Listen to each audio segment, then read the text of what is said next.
الحمدللہ الذی ہدانا لہذا وما كنا لنہتدی لولا ان ہدانا اللہ والصلاة والسلام علی اشرف الانبیاء محمد وآلہ واصحابہ اجمعین اللہم رب اشرح لی صدری ویسر لی امری واحلل عقدۃ من لسانی یفقہوا قولی اما بعد فاعوذ باللہ من الشیطان الرجیم بسم اللہ الرحمن الرحیم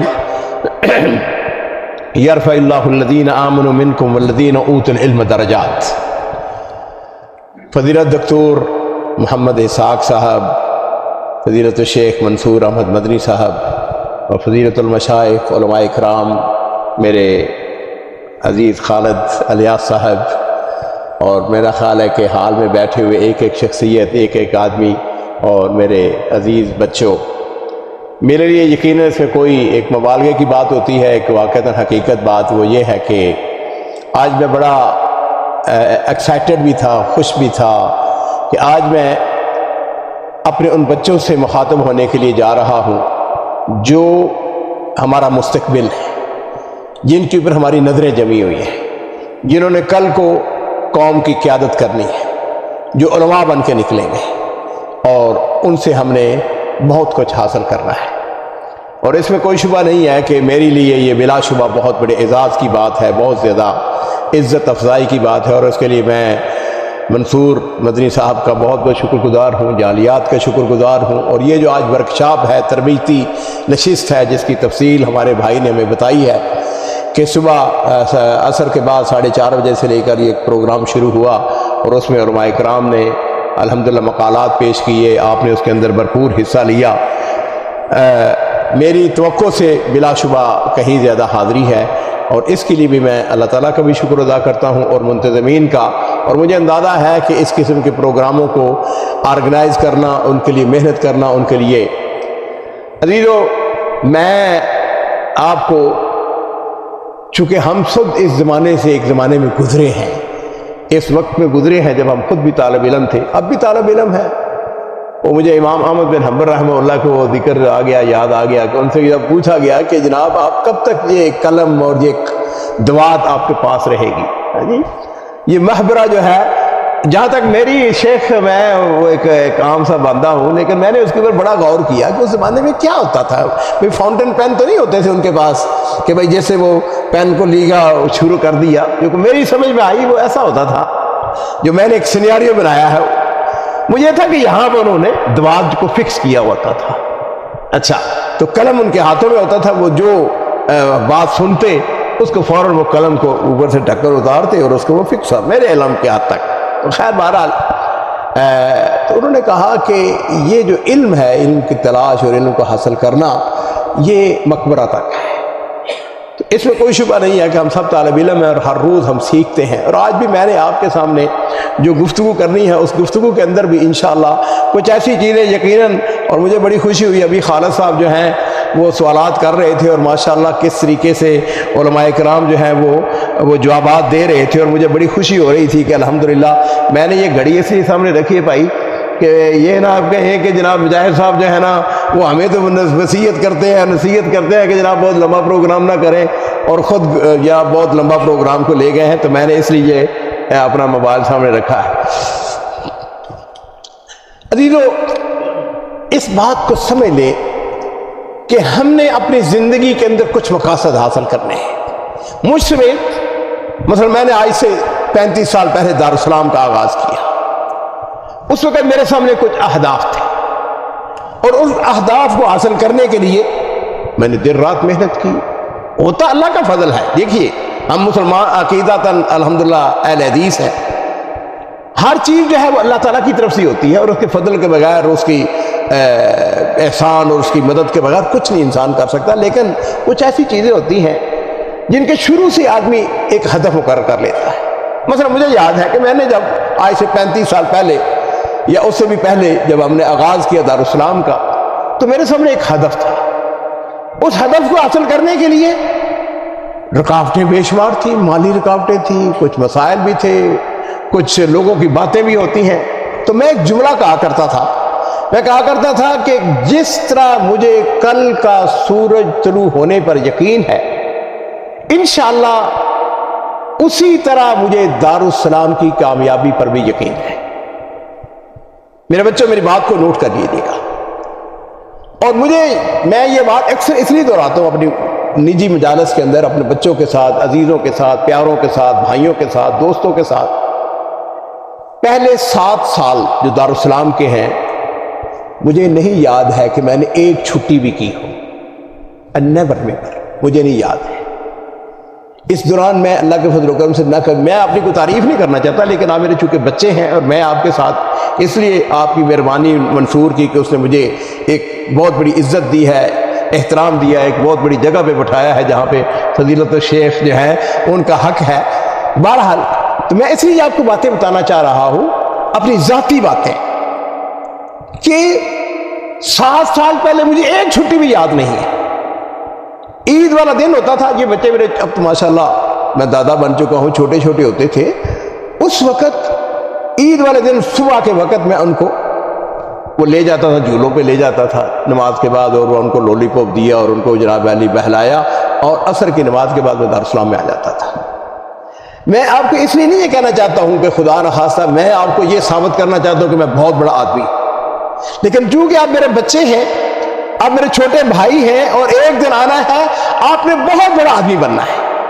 लेकिन मैं आपको ये बताना चाहता हूं कि उसके लिए मेहनत, उसके लिए जद्दोजहद, उसके लिए कोशिश, मुसलसल मेहनत, और एक है हदफ का मुकर्रर होना। हमारे सामने हदफ होना चाहिए कि मैंने ये बनना है। अब सबने वो यकीनन वाकया सुन रखा होगा याहिया बिन याहिया लैसी का, कि ये इमाम मालिक रहमतुल्लाह के शागिर्द थे। तो एक दफा ऐसा हुआ कि मदीना शरीफ के अंदर हाथी आ गया। अब जाहिर बात है कि मदीना के अंदर हाथी तो नहीं होता है, तो जो नौजवान थे, लड़के थे, उन्होंने इमाम साहब के आगे कहा कि इमाम साहब हमने हाथी देखना है, हमें इजाजत दें। इमाम साहब ने कहा जाओ जाके हाथी देख लो। अब सारे लड़के चले गए और उनमें याहिया बिन याहिया अल्लैसी जो है वो नहीं गया। उन्होंने पूछा, इमाम मालिक ने पूछा, हल राय तलफील कब नजालिक? कहने लगे नहीं, मैंने तो हाथी नहीं देखा है। तो कहने लगे फिर दूसरे सारे लड़के चले गए, तू क्यों नहीं गया? उन्होंने जो जवाब दिया वो जवाब ये था, उन्होंने कहा मैं यमन से यहां तालीम हासिल करने के लिए आया, मैं आपको देखने के लिए आया, हाथी देखने के लिए नहीं आया था।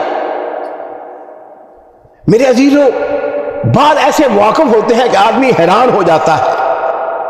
और इसी तरीके से आप सब ने यकीनन नाम सुने हुए हैं, और बहुत बड़ी शख्सियत इमाम ताबीन उनको हम कह सकते हैं, अता इब्न रबाह। ये इमाम अब्दुल्लाह बिन अब्बास रज़ी अल्लाह ताला अन्हुमा उनके शागिर्द खास थे। तो जिस वक़्त सलमान बिन अब्दुल मलिक आया है ना, या कोई एक खुलफा उसका भाई, बहरहाल अब्दुल मलिक के बच्चों में से, बेटों में से कोई एक बेटा आया मक्का मुकर्रमा में। तो जिस वक्त वहां पे पहुंचा तो मक्का मुकर्रमा में उससे आके सवाल किया। उसने कहा कि मक्का मुकर्रमा का सबसे बड़ा आलम कौन है? लोगों ने कहा अता इब्न रबाह। उसने सवाल किया मुहद्दिस कौन है? उसने कहा अता इब्न रबाह। उनका मुफ्ती कौन है? उनका अता इब्न रबाह। उसने कहा फकीह कौन है? उन्होंने कहा अता इब्न रबाह। उसने कहा कि वो कौन है शख्स कि जिसके बारे में हर चीज का जवाब मुझको ये मिलता है, अता अता अता। उसने कहा चलो मुझे उसके पास ले जाओ। तो उसके हाशिए ने बताया, उन्होंने कहा जी कि वो बैतुल्लाह शरीफ के सेहन में एक चारपाई है, उसके ऊपर बैठे होते हैं, लोगों को फतवा देते हैं। उसने अपने साथ हाशिया लिया, अपने साथ सिक्योरिटी वगैरह, जिस तरह बादशाह होते हैं, हाँ जी, खुलफा। जिस वक्त वहां पे पहुंचे तो मस्जिद हराम के बैतुल्लाह शरीफ के सेहन के एक कोने में एक चारपाई के ऊपर उसने देखा कि एक शख्स बैठा हुआ है जिसका रंग काला है, मुनहनी, बिल्कुल पतला सा, उसकी आंखें जो है वो नीली है, सर के बाल उड़े हुए हैं। उसे देख के बड़े ताज्जुब से कहा, अंतल अता, जिसका पूरी दुनिया के अंदर शोहरत है, सारे लोग तेरे बारे में जिक्र करते हैं, तू अता इब्न रबाह है? उन्होंने कहा कि हाँ कदा यक़ूलून, मैं तो नहीं कहता कि मैं बहुत बड़ा आलम हूं, लेकिन लोग मेरे बारे में ये बात कहते हैं। उसने कहा फिर मुझको ये बताओ कि तुमने ये मुकाम, ये मर्तबा कैसे हासिल किया? तो मेरे बच्चों, उसका जवाब सुनने वाला है। انہوں نے کہا تھا بترک فراشی فی المسجد الحرام 30 سنہ ما خرجت منہ حتی تعلمت العلم. ترجمہ کرنے کی ضرورت نہیں ہے. 30 سال تک وہ کہتے ہیں کہ میں نے اپنی چارپائی بیت اللہ شریف کے صحن میں نے ڈالے رکھی, میں نے وہاں سے مکہ مکرمہ سے اس وقت تک باہر نہیں نکلا جب تک میں نے علم حاصل نہیں کر لیا. میرے عزیزو, علم اس کو حاصل کرنے کے لیے بلا شبہ محنت, کوشش, جدوجہد, اس کے لیے وقت. آدمی ایسے سمجھے نا, اب یہ فضیلت دکتور بیٹھے ہوئے ہیں, یہ ایسے نہیں ڈاکٹر بن گئے ہیں. میں ان کو واللہ گزشتہ تقریباً 35-36 سال سے جانتا ہوں کہ نہیں, ہم نے دیکھا ہے. میں خدا کی قسم اس نہیں کہ آپ میرے ساتھ بیٹھے ہوئے ہیں, کئی دفعہ آپ کی عدم موجودگی میں وہ شیخ محمد کے ساتھ بیٹھ کے میں کرتا ہوں, حیران ہوتا ہوں اتنی کتابوں کی تحقیق کر چھوڑی. ان کتابوں کو ہمارے جیسا بندہ جو نا سب ایسے کرنا لگے نا تو حیران ہو جاتا ہے. ہزاروں صفحات کے اوپر کتابیں جو ہیں وہ ڈاکٹر صاحب نے ان کی تخریج, ان کی تحقیق ان کے بارے میں کر دی ہے. ہم نے ایک کتاب ساتوں کا سفر, وہ شیخ ہے نا مسجد نبی کے, کیا نام ان کا, امام اور خطیب, ابھی نام ذہن میں آ جائے گا. جی نہیں جی, البلوغ السعادہ. خیر, مجھے کہنے لگے عبد المالک میں نے یہ کتاب لکھی ہے, یہ 2-4 سال پہلے پرانی بات ہے.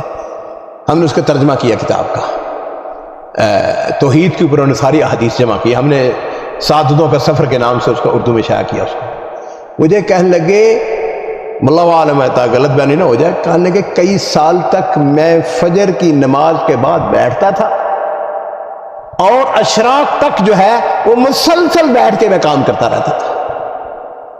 یہ کتابیں ایسے نہیں لکھی جاتی, یہ نام ایسا نہیں.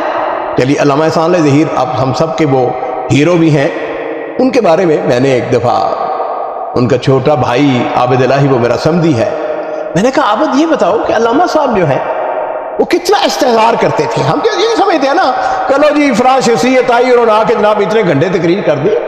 نہیں میرے بچوں, بات یہ ہے اس کے لیے انہوں نے محنت, اس کے لیے جدوجہد, اس کے لیے کوشش, اس کے لیے انہوں نے وقت دیا, قربانی دی ہے.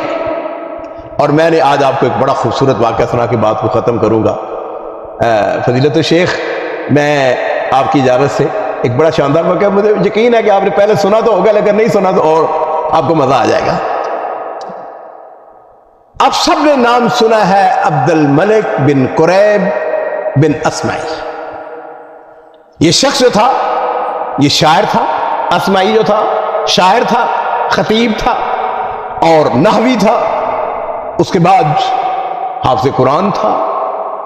انتہائی غریب, بصرہ کے ایک محلے کے اندر رہتا تھا, بالکل ایک ایسا محلہ جس کے اندر غریب لوگ رہتے ہیں. یہ شخص غریب تو تھا لیکن اس کی کیفیت یہ تھی کہ اس کو علم کا اتنا زیادہ شوق تھا. صبح سویرے میں وہاں سے اپنے گھر سے نکلتا اور شام تک کبھی کسی محدث کے پاس, کبھی کسی شاعر کے پاس, کبھی کسی مفسر کے پاس, کبھی کسی مورخ کے پاس, کبھی صاحب ادب, ادیب, خطیب, مختلف شخصیات کے پاس جاتا. صبح سے لے کر شام تک وہ علم حاصل کرتا. اس کے راستے میں گھر سے نکلتا ایک بقالے والا تھا, بقال, اس کو روک لیتا.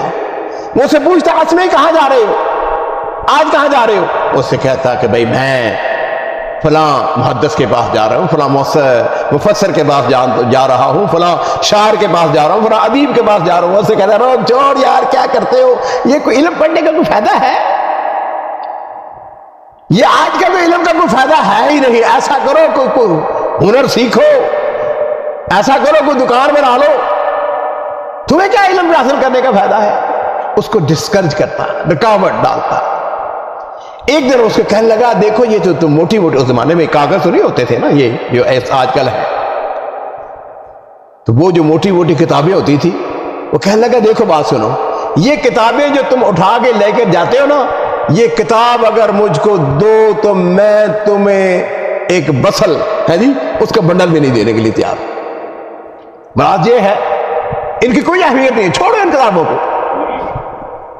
اب وہ اسمعی جو تھا بڑا تنگ تھا اسے, لیکن کر کیا سکتا تھا؟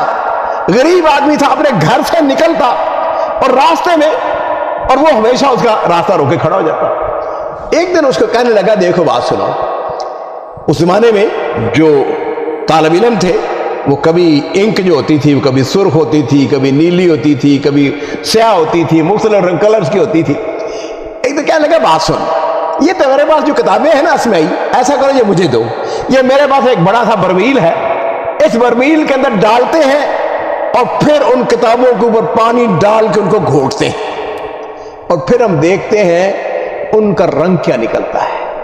काला रंग निकलता है, पीला निकलता है, नीला निकलता है, क्या निकलता है। मुराद ये था उसको डिस्करेज करता।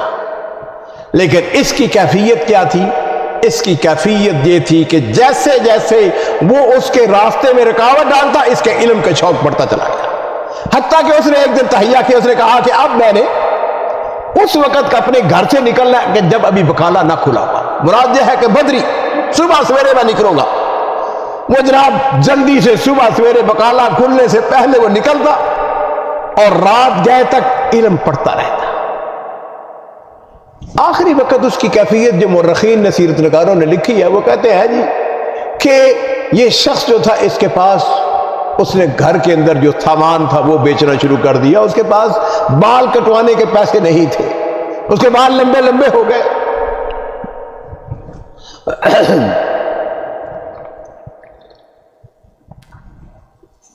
एक दिन ऐसा हुआ कि असमई बाजार में जा रहा था। उसने एक आवाज सुनी, एक शख्स आवाज लगा रहा था, मय्यदुल्लनी अला अस्माई, मय्यदुल्लनी अला अस्माई। लोगों ने उसकी तरफ इशारा किया, वो शख्स उसकी तरफ आगे बढ़ा। उसने कहा, मैं बसरा के गवर्नर मोहम्मद बिन सलमान हाशमी का खास आदमी हूं। गवर्नर साहब तुम्हें याद कर रहे हैं, उनसे जाके मुलाकात करो। लेकिन उसने इसकी शक्ल सूरत देखी, लिबास उसका पुराना फटा सा है जी, उसके बाल जो है बड़े बड़े। उसने कहा, तू इस हालत में गवर्नर साहब से मिलेगा? नहीं नहीं नहीं, ये नहीं हो सकता। उसने कहा, अभी ठहरो, मैं आता हूं, थोड़ी देर ठहरो, मैं भी आता हूं। वो गया, थोड़ी देर के बाद उसके लिए कुछ 100 दिरहम लेके आ गया। उसने कहा, ऐसा करो, पहले अपनी हालत दुरुस्त करो। उसने गया, हजाम के पास गया, हल्लाक के पास गया, उसने जाकर अपने बाल कटवाए, उसने जाके गुस्ल किया, उसने कपड़े नए खरीदे, खुशबू वगैरह लगा के गवर्नर साहब से मिलने के लिए चला गया। गवर्नर ने उसके साथ बात की। मोहम्मद बिन सलमान हाशमी उसका इंटरव्यू कर रहा है। फसाहत, बलागत, इल्म, और ये बात तो तयशुदा है ना, एक आलिम आदमी से आप जो गुफ्तगू करते हैं तो फौरन पता चल जाता है कि आम आदमी नहीं है। इंतहाई मुतासर हुआ। और फिर उसने क्या किया, उसने अपने स्टाफ की ड्यूटी लगाई कि अपने ये दीवान जो है उसके अंदर ये आया करेगा। दीवान के अंदर जो लोग थे, बड़े बड़े काबल लोग होते हैं दीवान के अंदर, उन्होंने उसको टच किया। और फिर उसके बाद मोहम्मद बिन सलमान हाशमी ने उसको बुलाया। उसने कहा, देखो हम कितने दिनों से तुम्हारा इम्तिहान कर ले रहे हैं। हारून रशीद खलीफतुल मुस्लिमीन, उसने अपने बच्चों को पढ़ाने के लिए एक अतालीक मुझसे मांगा है। मुझे कहा है कि मुझे एक उस्ताद दो, मुरब्बी दो जो मेरे बच्चों को पढ़ाए। मैंने तुम्हारे बारे में सुन रखा था और अब इंटरव्यू लेने के बाद हम इस नतीजे पे पहुंचे हैं कि तुम इस बात के अहल हो। बताओ, बगदाद जाने के लिए तैयार हो? उसने कहा, अल्लाह तेरा शुक्र है कि ये इल्म की पहली बरकत है जो मुझको हासिल हो रही है। अजीज वक्त को मुख्तसर करते हुए जो बात आपको बताने वाली है वो ये है कि ये शख्स अब्दुल मलिक बिन कुरैब असमई जिस वक्त पहुंचता है वहां पर पहले से इंतजार हो रहा था सरकारी प्रोटोकॉल के साथ। कहां वो शख्स जिसके पास बाल कटवाने के लिए पैसे नहीं थे, खाने के लिए कुछ नहीं था, वो घर का सामान, घर के कपड़े, घर के बर्तन बेच रहा था।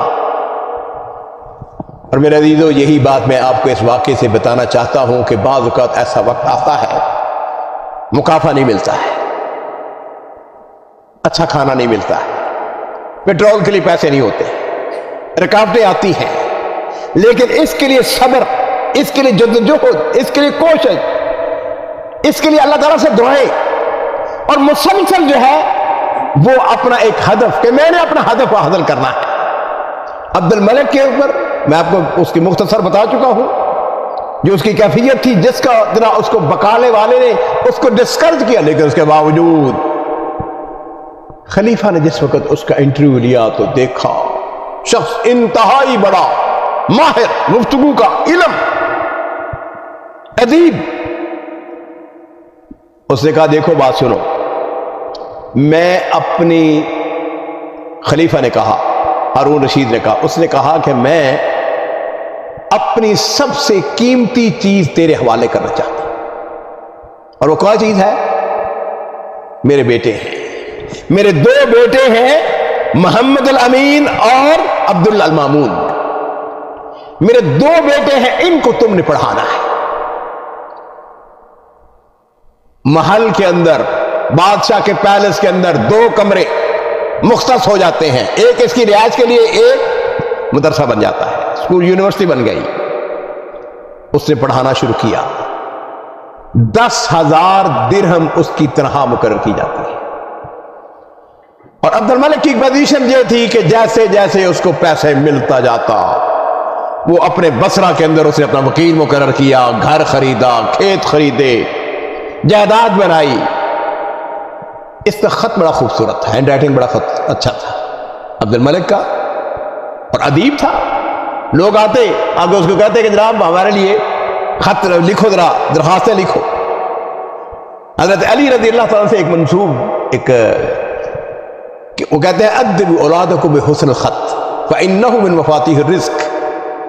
میرا خط بہت اچھا ہے بھائی جب، میں خطاط ابن خطاط، خیر اپنی خطاطی کے اوپر، ویسے بائی دا وے میں آپ سب سے کہوں گا اپنے خطاطی کے اوپر زور دیں، لکھا کریں، اور جب تک آپ نہیں لکھیں گے آپ کو لکھنا نہیں آئے گا۔ اپنے ہینڈ رائٹنگ کو بہتر بنائیں، یہ میں جزوی بات کرنا چاہتا ہوں۔ عبد الملک کا ہینڈ رائٹنگ بہت اچھا تھا، ادیب تو ویسے ہی تھا، لوگوں سے جس وقت خط لکھواتے تو بادشاہ تو جو خلیفہ جو تھا ہارون رشید، وہ اس کے خط کو پہچانتا تھا، اس کی سفارش کو قبول کرتا، اور جب لوگوں کو عطیات ملتے تو وہ کیا کرتے؟ اس کو بھی اس عطیات میں سے اس کو حصہ ملتا۔ خلیفہ اس سے بڑا خوش۔ ایک دن ایسا ہوا کہ خلیفہ نے کہا کہ میں چاہتا ہوں میری موجودگی میں میرا بیٹا جمعہ پڑھائے۔ اس نے کہا ٹھیک ہے۔ اس نے ایک کی بجائے اس کے بیٹے کو 10 خطبے تیار کروا دیے، 10 خطبے اس کو رٹوا دیے، یاد کروا دیے۔ اور وہ دن جو تھا بغداد کی تاریخ کا بڑا مشہور دن تھا کہ خلیفہ کا بیٹا خلیفہ کی موجودگی میں خطبہ جمعہ، امراء، وزراء، جب اس نے خطبہ دیا، خوبصورت بات، اتنا خوبصورت کہ خلیفہ خوش ہو گیا۔ اس نے خوش ہو کر اپنے بیٹے کو، جہاں پر اس نے پیسے دیے، انعام دیا، اس کے ساتھ جو مربی تھا، ایک آدمی تھا صرف جو اس کو عبد الملک کے نام سے یاد کرتا تھا، ورنہ سب لوگ یا استاد یا معلم یا مربی یا صاحب الخلیفہ۔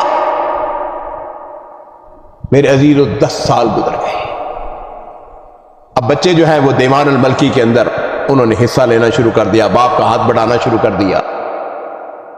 ایک دن اس نے بلایا، اس نے کہا عبد الملک میرے بچے جو ہیں الحمدللہ پڑھ گئے ہیں، اب 2 صورتیں ہیں، یا تو چاہو بغداد کے اندر ہمارے پاس محل کے اندر عزت کے ساتھ کرامت کے ساتھ رہو، اور اگر تمہارا جی چاہے واپس چلے جاؤ۔ اس نے کہا امیر المومنین میری تمنا یہ ہے کہ میں واپس چلا جاؤں، میں بصرہ جانا چاہتا ہوں، میرا وطن ہے۔ اس نے کہا ٹھیک ہے چلے جاؤ، بولو کیا چاہتے ہو بولو۔ اس نے کہا امیر المومنین آپ نے مجھ کو کیا کچھ نہیں دیا ہے، ہر چیز تو دے دی ہے، مال، عزت، پیسہ۔ اس نے کہا نہیں مانگو۔ اس نے کہا مجھے کچھ نہیں چاہیے۔ اس نے کہا اچھا تمہارے لیے اتنے اونٹ، اتنے گائیں، جو اس سے مروجہ چیزیں تھی وہ دیتا چلا گیا، دیتا چلا گیا۔ اس نے کہا اور بتاؤ کیا چاہتے ہو۔ اس نے کہا امیر المومنین اگر آپ میری پھر عزت کرنا ہی چاہتے ہیں تو مجھ سے، تو میں یہ چاہتا ہوں کہ جس وقت میں بصرہ واپس جاؤں تو بصرہ کا جو حاکم ہے محمد بن سلمان ہاشمی، وہ اپنے हाशिया के साथ, बड़े बड़े लोगों के साथ, वज़रा के साथ, शहर के जो बड़े बड़े रुअसा हैं उनके साथ शहर से बाहर निकल कर मेरा इस्तकबाल करें। खलीफा ने कहा ये कौन सी बात है, अभी लिख देते हैं।